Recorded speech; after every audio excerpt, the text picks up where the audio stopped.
Introduce our next presenter, Mohammad Ovais. Has spent a decade building analytical solutions and applications for the Fortune 1000 companies. He's born into a family of entrepreneurs. Mohammad is passionate about building an organization with the right culture and grooming people to perform their best. Prior to heading qordata, he was managing partner, co-founder at Stribo, where he grew the team from 2 to 100 employees in less than 5 years. Mohammad has a bachelor's in computer science from Rice and completed the entrepreneurial master's program from MIT. He serves on the board of entrepreneurial organization as a strategic alliance chair. He also plays competitive cricket with the Houston Cricket League and lives in Sugar Land with his wife and 3 daughters. How sweet is that?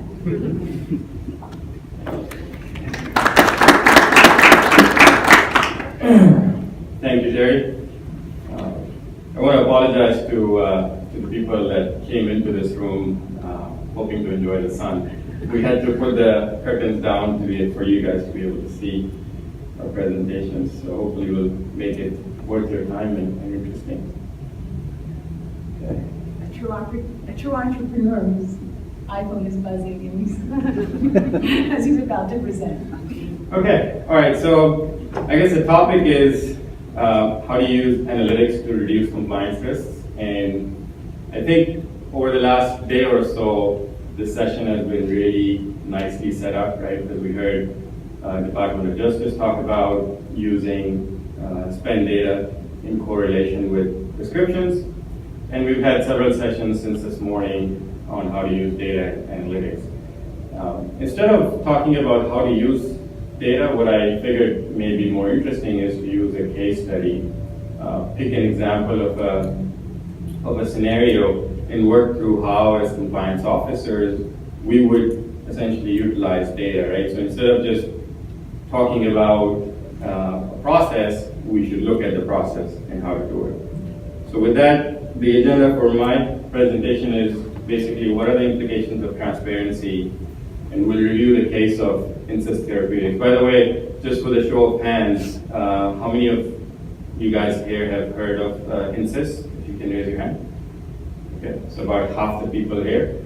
We'll review the case quickly, and then we'll go into how you can use data analytics to highlight those risk areas. And I'm going to do this in conjunction with each other, right? So these are not going to be like separate agenda topics. So what are implications of transparency? CMS has been very vocal in terms of stating out the penalties for what is not reported.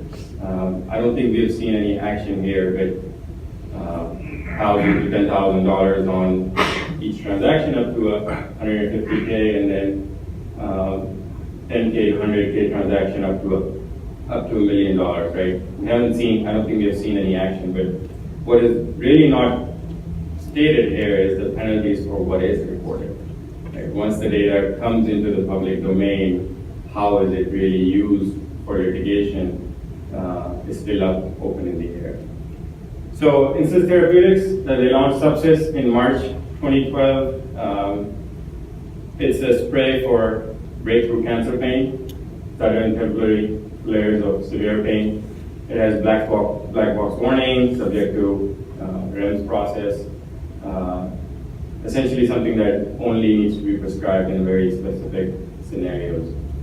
This is also, I believe, the first incident where prosecutors have used open payments data in conjunction with MedCarty.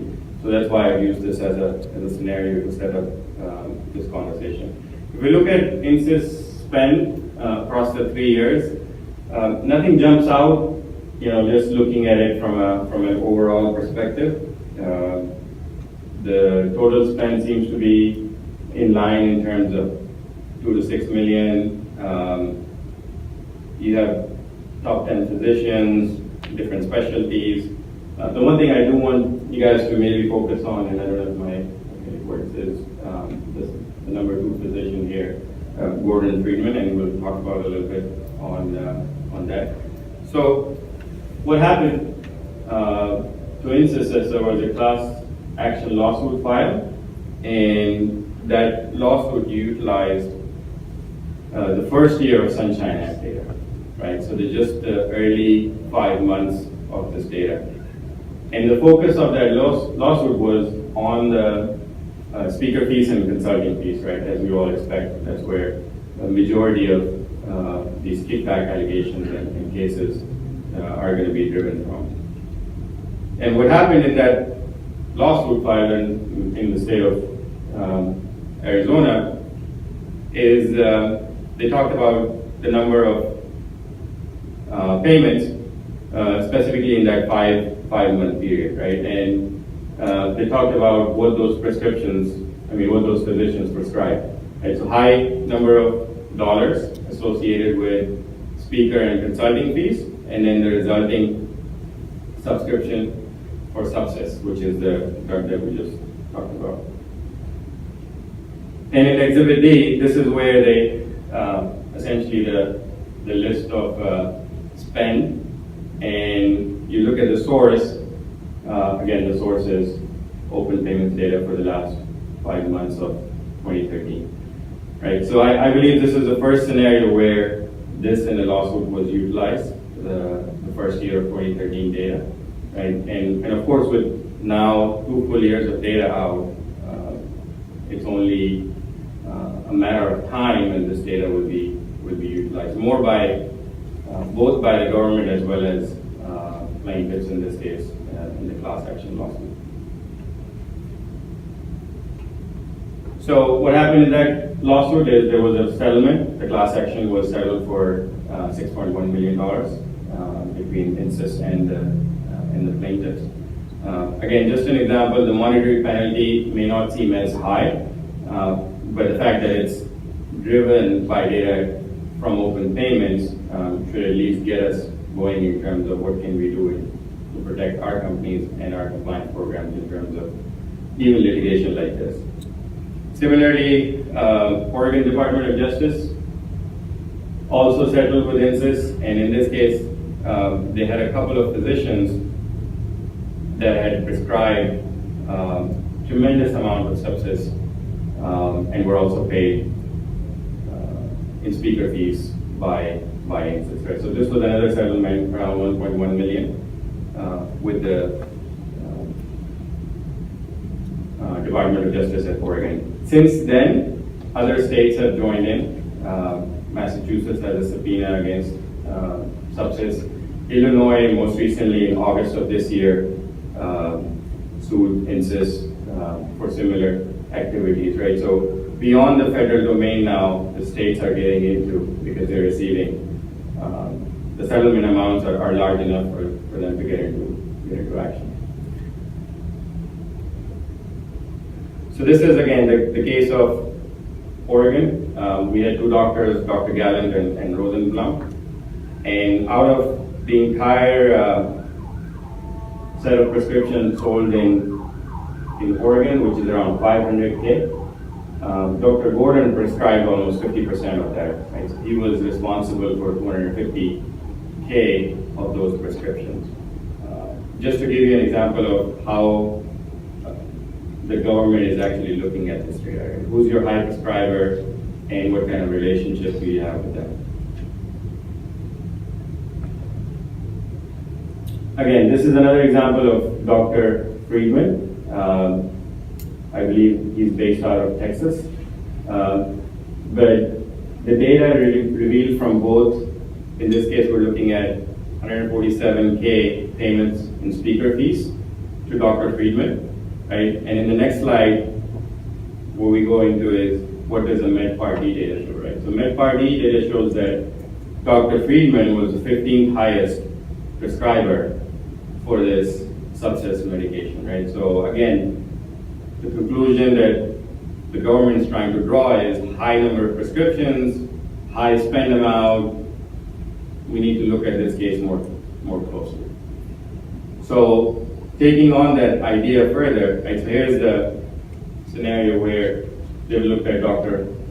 Gordon Friedman, and you'll notice in the corner is ranked according to prescription, right? So ranking your physicians by number of prescriptions, ranking your physicians by total spend will start to give you a sense for where your high risk areas are. As moving into, right, so this is the case. Now I want to move into how, as a compliance officer, you can detect these pieces before the government or other stakeholders get to these scenarios, right, and protect your companies. So this is an example of a dashboard, relatively simple, really easy to build, but extremely powerful, right? So you have on the x-axis spend, right? So the more you go towards the right, it's higher spend. And on the y-axis, you have prescriptions. So higher you go on the y-axis is number of prescriptions go high. Again, this is open payments data with Medicare Part D drawn for a top 50 pharma company. I'm not going to take any names, but you can see immediately, and each spot on this graph represents a physician, right? So if I'm a compliance officer, I can see that there is a low risk profile for physicians, right? So physicians that are writing a lot of prescriptions, but I'm not really interacting with them in terms of dollar amount. Similarly, there might be KOLs where I'm paying or working with them across the board on a variety of engagements, but they're not my high prescription writers, right? So those become my low risk areas. And then essentially something in the middle is where there might be some cause of concern, right? So this particular example, we don't see many of those physicians which might have correlated spend versus prescription, right? But as we go further, this again is another top 50 pharma, right? Similar behavior, there's nothing to be concerned about, right? All good cases. Examples of compliance officers not having to worry too much.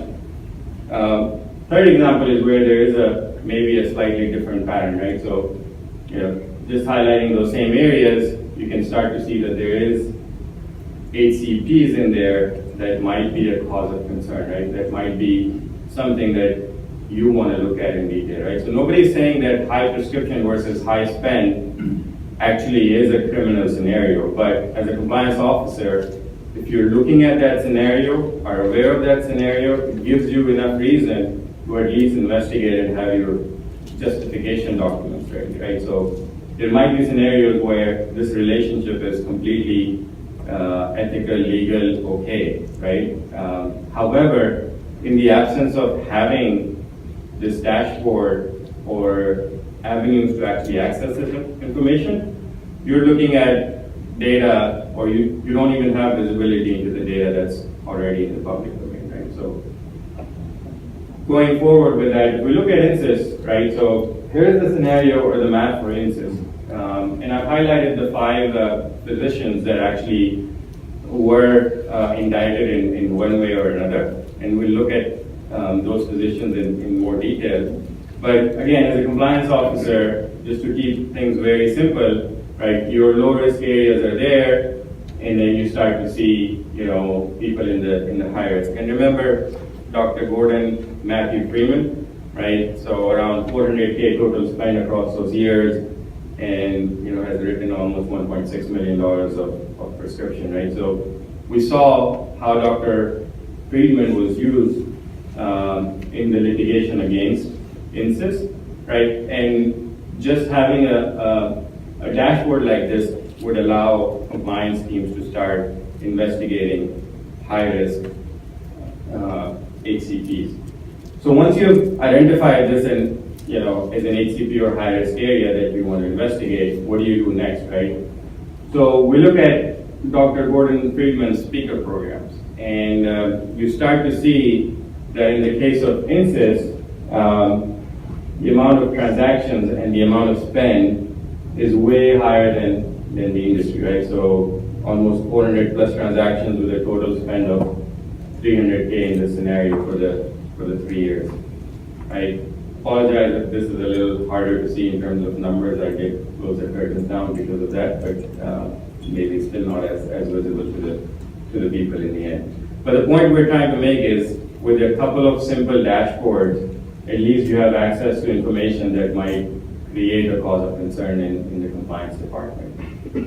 Similarly, going forward with same doctor, Dr. Gordon Friedman, we start to see patterns where the spending on him by INSYS constitutes almost 97%, right? So this is the total spend by manufacturers. While Mr. Gordon does work with other pharma companies, they seem to be all cumulative less than 3% of total spenders on him, right? So that's number one point I'm trying to make.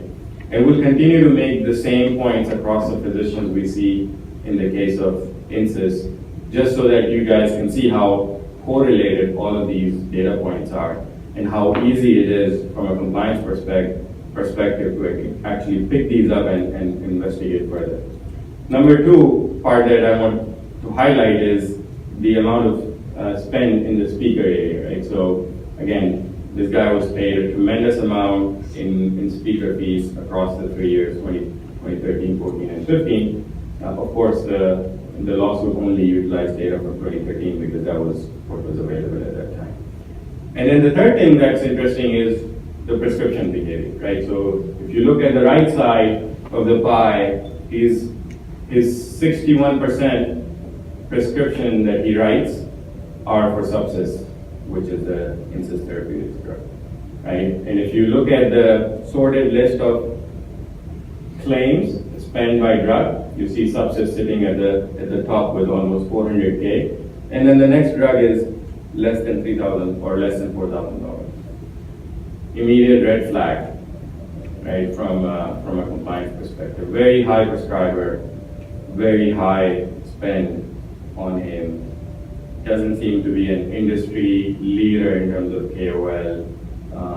The payments aren't going in research, they're straight speaker fees.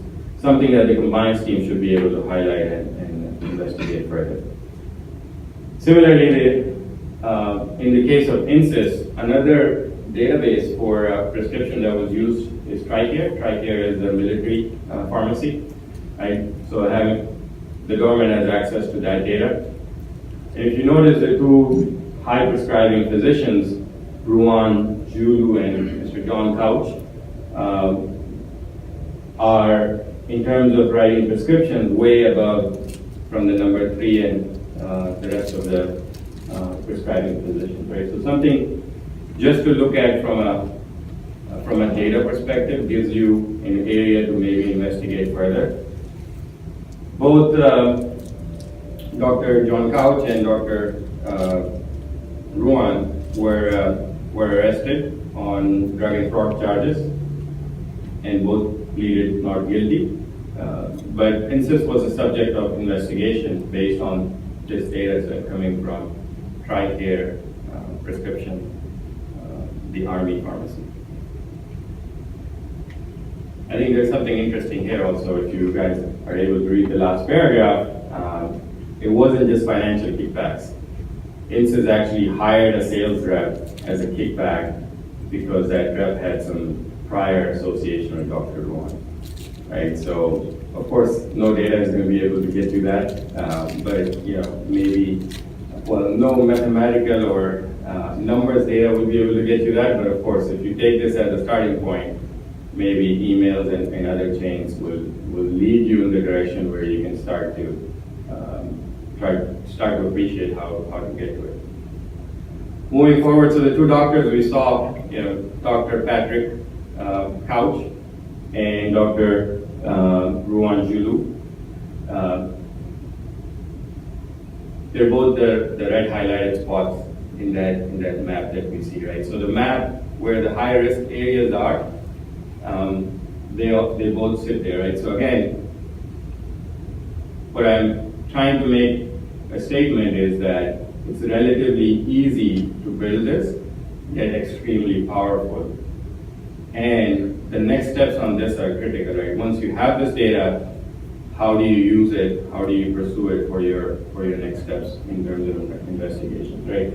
So we look at this and we say, Dr. John Couch, Dr. Ruan Julu sit in this high-risk area. Again, we'll go through the same process. We'll look at their speaker fees. For example, Dr. John Couch.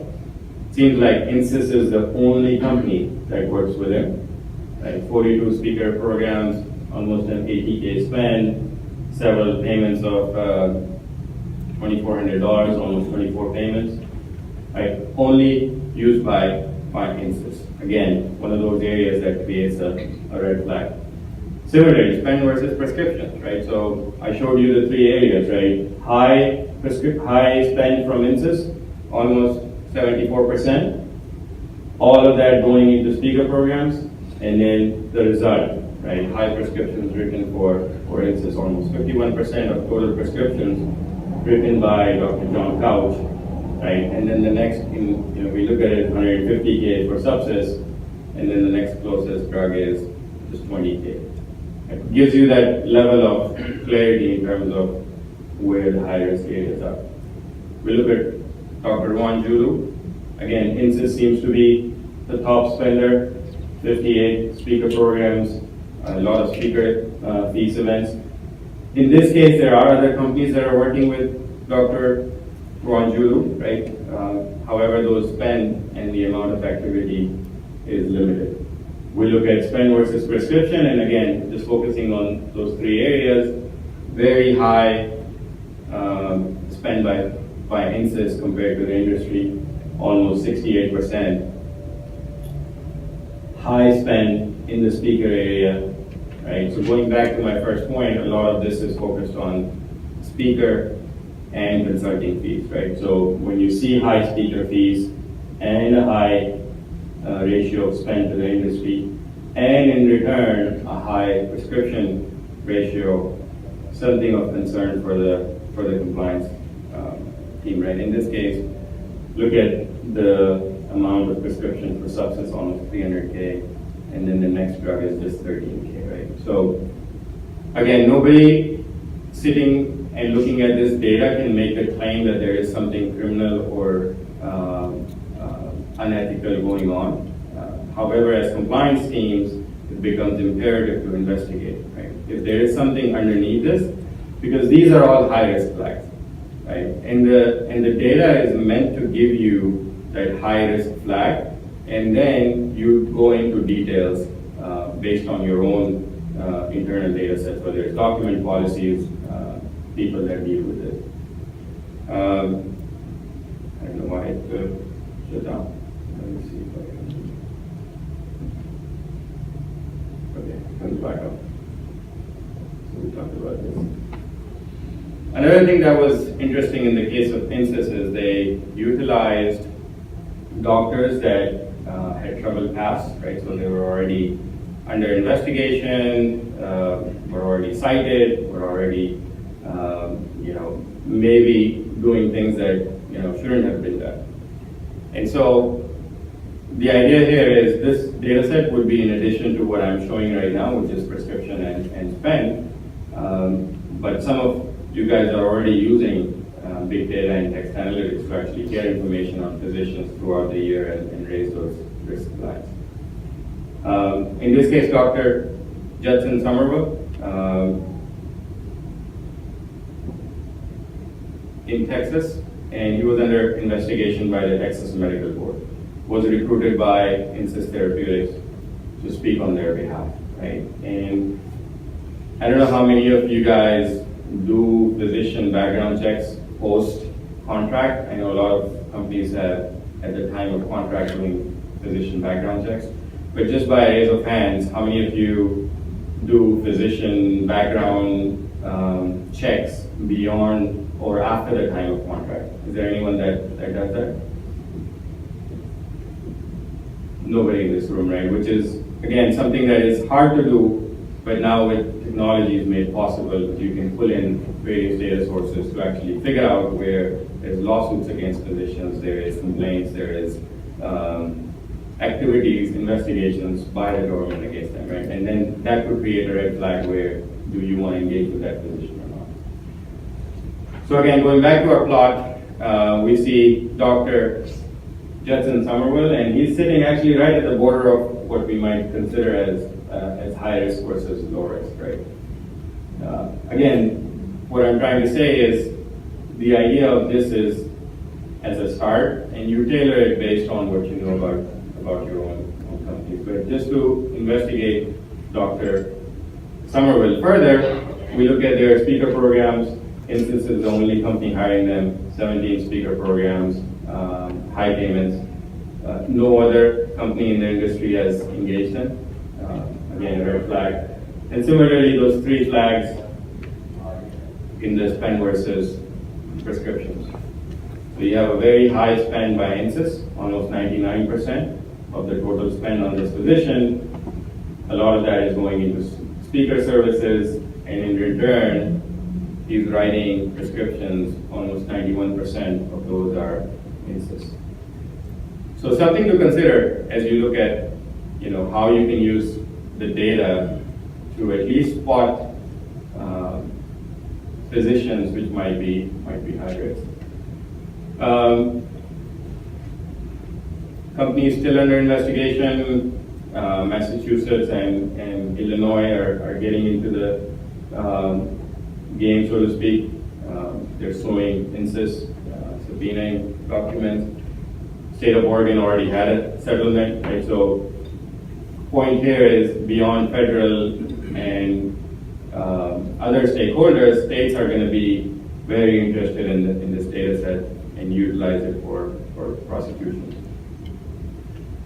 From an OIG session last year, Mary Roden, Senior Counsel, basically suggested that kickback concerns continue. When you guys are thinking about kickbacks, think of open payments. Right? So this was just an example to get you guys to start looking at how you can look at the data. And just a couple of recommendations in the end. I feel like reading your Miranda rights, right? Publicly available data can and will be used against you, right? So it's not a question of if, but when. And that's how we need to look at it as compliance teams. Before somebody else comes knocking at the door and asking the question, you had the data, why did you not know? Right? We need to be prepared to be able to answer that question. Kickback allegations, right? On perception, right? What we are showing here, what I'm showing here is correlation, but that's a perception of correlation, right?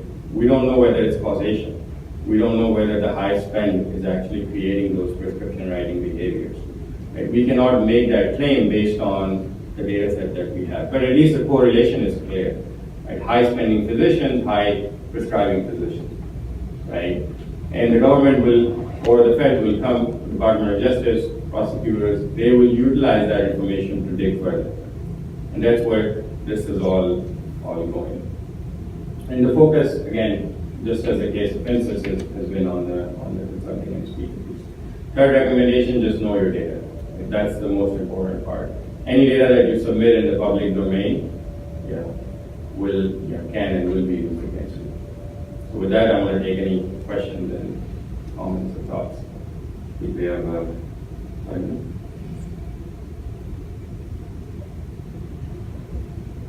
Yes. I'm not in the ag spend space, but I have some background in analytics. If you were to build a dashboard, what are some of the KPIs that you would build just organically within your own transparency department to look at spend and pull in some of these data sets so that you could literally develop maybe a force-ranked golf score looking at multiple criteria? Because you highlighted a few, and I think it's relatively simple to do. Very simple. So maybe you could add some flavor to that. Sure. I mean, I can certainly talk about what we do and the metrics that we have created in our platform, but I think we have with Lisa from Merck and Amy from BMS, they've done a tremendous amount of data analytics work, and I'll give them the opportunity to maybe chime in on what they think are metrics that they use. So what we find is, of course, people are interested, as compliance teams, interested in the ranges of values for each of the columns that you report, right? That's number one. A lot of times there's interest in frequency, right? So not just the total amount, but the frequency of payments, right? That determines how many interactions you're having and what time. A lot of times, third is, it's not really a metric, but just knowing outlier, right? So where you're spending above either your prior spending habits or in comparison or relationship to your peer groups within the industry, right? So those would be just just some general quick metrics that you can start to explore with Amy or Lisa, if you guys want to chime in on. I know you guys don't have a mic, but it's a smaller room, so we'll be okay. Yeah, so unfortunately, I probably can't answer your question because like you, we do data analytics, but I don't do it in the ag spend space. We do it on other activity-based data analytics for our organization. So I'm going to have to punt on that one. I'm sorry, Mohammed. Okay, that's fine. Thank you, Amy. Lisa, do you have any feedback? What do you guys build as basic metrics for around ag spend? Sure. Data? We look at all different things. So we look at activities. As you said, Mohammed, we look at frequency, spend frequency. We look at audiences, who's going to what programs, what's the frequency of people going to programs. We look at medical information requests, is one doctor getting a lot of medical information requests? We look at grant data. So we look at really across all spending types, and we look at individual activities, but then we bring it all together to look at behaviors of healthcare professionals as well as sales representatives. And we have started looking at the Medicare Part D data and the prescription data. That seems to be the next step. It seems that we've been focusing on, initially it was internally. Then when the open payments data came, we looked at open payments. And now it's open payments in relation to Medicare and prescription data. So that's kind of how we're evolving. Great. Any other questions, thoughts? Everyone wants to get out and get a cup of coffee. So we're going to call it a day. Thank you, everyone.